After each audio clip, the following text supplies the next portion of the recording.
Sunday suspense. ঘড়ির কাঁটায় রাত 12:35 বাজে। আষাঢ় মাস, গুড়ি গুড়ি বৃষ্টি হচ্ছে। চারিদিকে শুনশান নিস্তব্ধতা। এখানে একটা কথা বলে রাখা ভালো, তখন গ্রামের বেশিরভাগ বাসায় কেরোসিনের কুপি আর হ্যারিকেনে আলো জ্বলে। একে তো রাত 12:35, তার উপর টিনের চালের ওপরে টাপুর টুপুর বৃষ্টির শব্দ। তাই এলাকার বেশিরভাগ লোকেরাই তখন ঘুমিয়ে পড়েছিল। ঠিক এমন সময় রহমতের কাছে ডাক আসে। লাশ কাটা ঘরে নতুন পোস্টমর্টমের লাশ এসেছে, তাই তাকে এখনই যেতে হবে। অগত্যা তাকে এই বৃষ্টিমুখর গভীর রাতে বেরিয়ে পড়তে হলো। আকাশে তখন কিছুক্ষণ পরপরই বিদ্যুৎ চমকাচ্ছে। চারিদিকে এক ভয়ানক নিস্তব্ধতায় ঘিরে রয়েছে। রহমত গ্রামের মধ্যখানের রাস্তাটা দিয়ে চলেছে সেই লাশ কাটা ঘরের দিকে। সে বলল, ভাগ্যিস ছাতাটা এনেছিলাম, না হলে যে কত বড় বিপদে পড়তে হতো। ইস, কি জোরে বৃষ্টি নেমেছে, প্রায় ভিজে যাওয়ার মতো অবস্থা।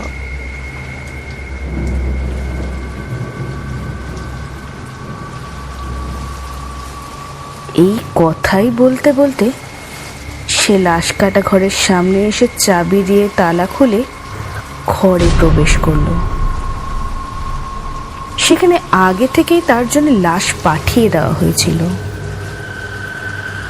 সে ধীরে ধীরে সেই লাশের দিকে এগিয়ে গেল। লাশ দেখে মনে হচ্ছিল প্রায় কয়েক ঘন্টা হয়ে গিয়েছে। একটা বিচ্ছিরি দুর্গন্ধ চারিদিকে ছড়িয়ে পড়ল। রহমত বলল, ইস, কি দুর্গন্ধ। মনে হয় অনেক ঘন্টা আগেই মানুষটি মারা গিয়েছেন। যাই, আর দেরি না করে দেখে আসি লাশটির কি অবস্থা হলো। এই কথা বলে যখনই রহমত লাশের কাছে গেল, কেন জানি না তার মনে খানিকটা ভয় জেগে উঠল। আজ প্রায় 25 বছর ধরে তিনি একই কাজই করছেন, তবে আজ পর্যন্ত তার মনে কোনো দিনও ভয় উকি দেয়নি। তবে আজ কেন জানি না সে খানিকটা ভয় পেয়েছে। সে ধীরে ধীরে সেই লাশের মুখে ঢাকা কাপড়টা সরালো।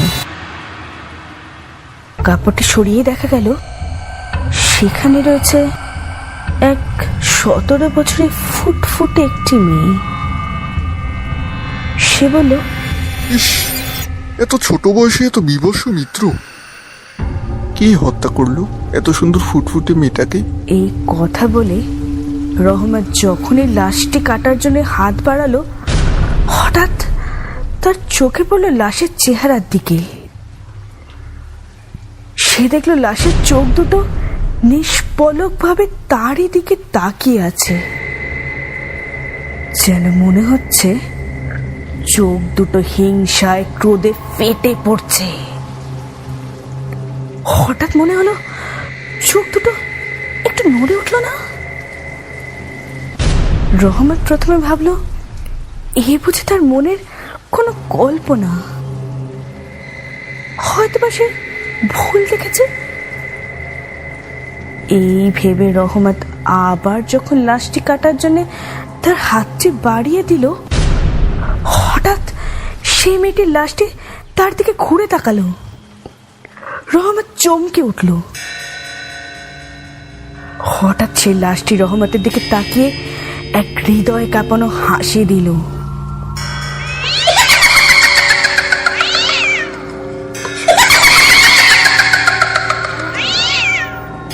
এই বিভৎস দৃশ্য দেখে রহমত ভয় চিৎকার করে উঠল।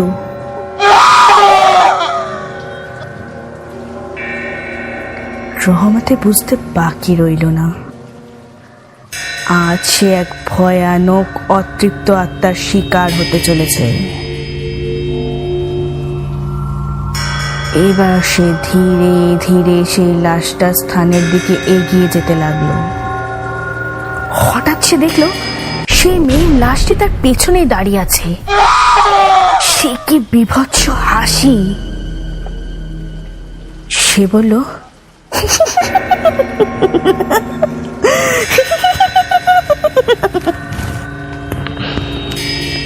আমার লাশ কাটবি? তোর এত সাহস! আয় আয়, আমার কাছে আয়। অনেকদিন মানুষের তাজা রক্ত খাইনি। আজ তোর ঘর মোটকে রক্ত চুষে খাবো আমি।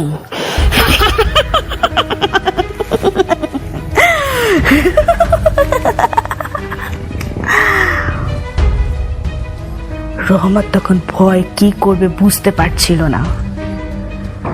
তার হৃদয় কেঁপে উঠেছে।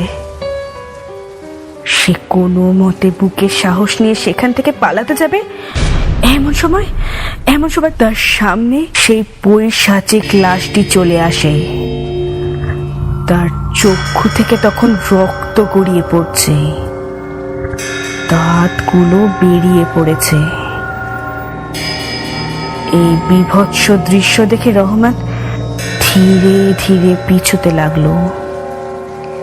সেই লাশটি এবার বিকট হাসি দিয়ে রহমতের দিকে ধীরে ধীরে এগিয়ে আসতে লাগলো।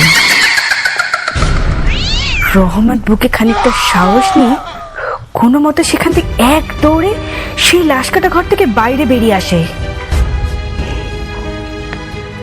তারপর আর সে পেছনে ফিরে তাকায়নি। সোজা ছুটতে ছুটতে গ্রামের মধ্যে থাকা জঙ্গলের মধ্যে চলে আসে। তখনও সে পেছন থেকে সেই লাশটির বিভৎস হাসি শুনতে পাচ্ছিল। সেই লাশটি বলছিল, পালিয়ে কোথায় যাবি? হ্যাঁ, তোকে তো আজ আমার হাতে মরতে হবে। রহমত দিক বিদিক না দেখে ছুটতে লাগলো। সে ছুটতে ছুটতে গ্রামের শেষ প্রান্তে থাকা একটি মন্দিরের সামনে এসে অজ্ঞান হয়ে যায়।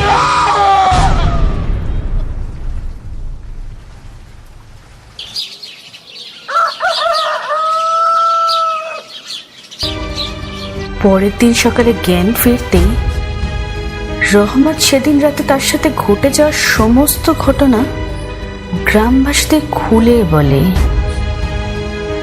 এবং গ্রামবাসীদের মধ্যে সেদিনের পর থেকে সেই লাশ কাটা ঘরের প্রতি মনে ভয় জাগে।